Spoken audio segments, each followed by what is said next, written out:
Maureen, and my oldest son was diagnosed with selective mutism in 2013 at the age of 3.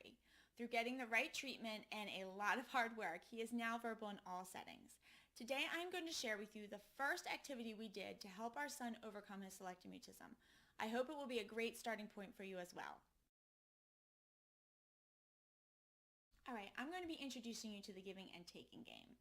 Now, parents of children with selective mutism often focus specifically on ways to get their child to jump straight from being non-communicative, meaning no verbal or nonverbal communication of any way, and then jumping them straight to verbal in a specific social setting. And I'm here to tell you that this is not realistic.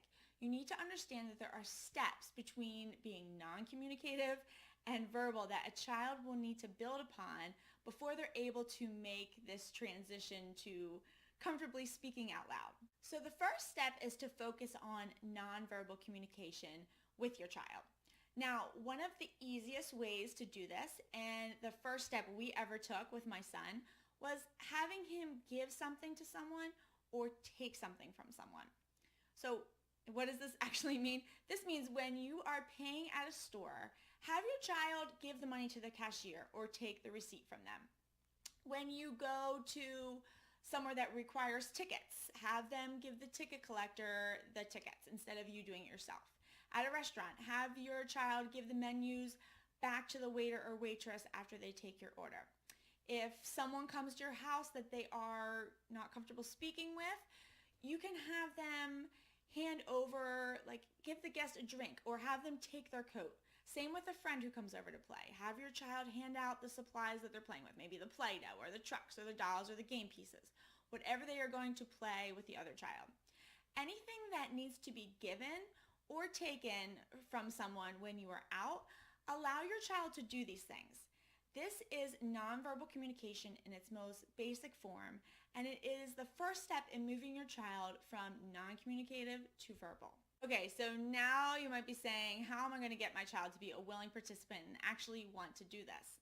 Well, if you just said, okay, here's what you're going to do. From now on, when we go to the store, you're in charge of giving the cashier the money, or when Aunt Lucy comes over today, you are going to hand her whatever she needs. Your child is likely going to say no way or resist the idea, right? So the key is not to focus on the act of doing these tasks, but to make it into a game with rewards. So in comes this give and take game, or you can call it something more fun if you like, but the objective should be clear. Every time your child plays this game, he or she is going to get a sticker on their chart. Which looks like this, which is also going to be downloadable from the link below. And for older kids, they're going to be doing a money chart, which I'm going to explain. So when you're first starting out, this may be very difficult for your child. So I suggest starting with just this first row at the top. And if they hand over or take over something for 4 times, they get a prize. Now, depending on their ease of doing this, you can add and make it be 2 rows or 3 rows, or make them have to complete the whole chart to get their prize. Just discuss it with your child beforehand and before beginning so they know what they're working towards. Now, these prizes should be simple but desirable. You will be playing this game constantly, and you don't want to go broke on the first game or give your child the impression that they're going to be getting these amazing prizes all the time.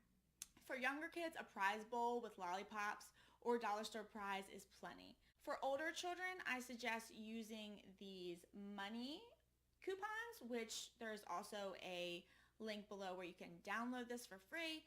And I suggest using this instead of the sticker chart because it's just a little bit more grown up for them.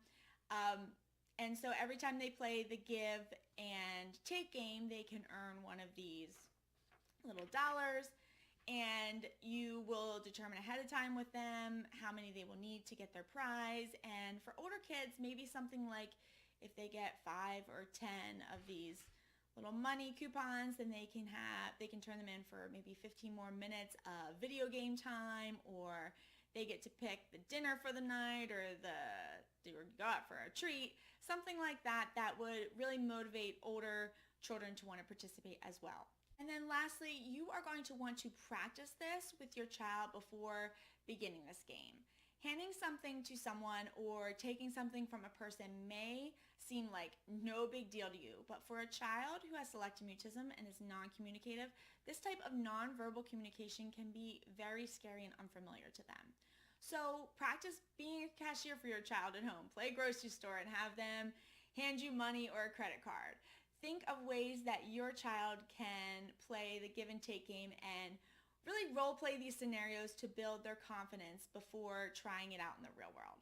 This give and take game may sound really simple, but it can have a profound impact on your child's progress moving forward.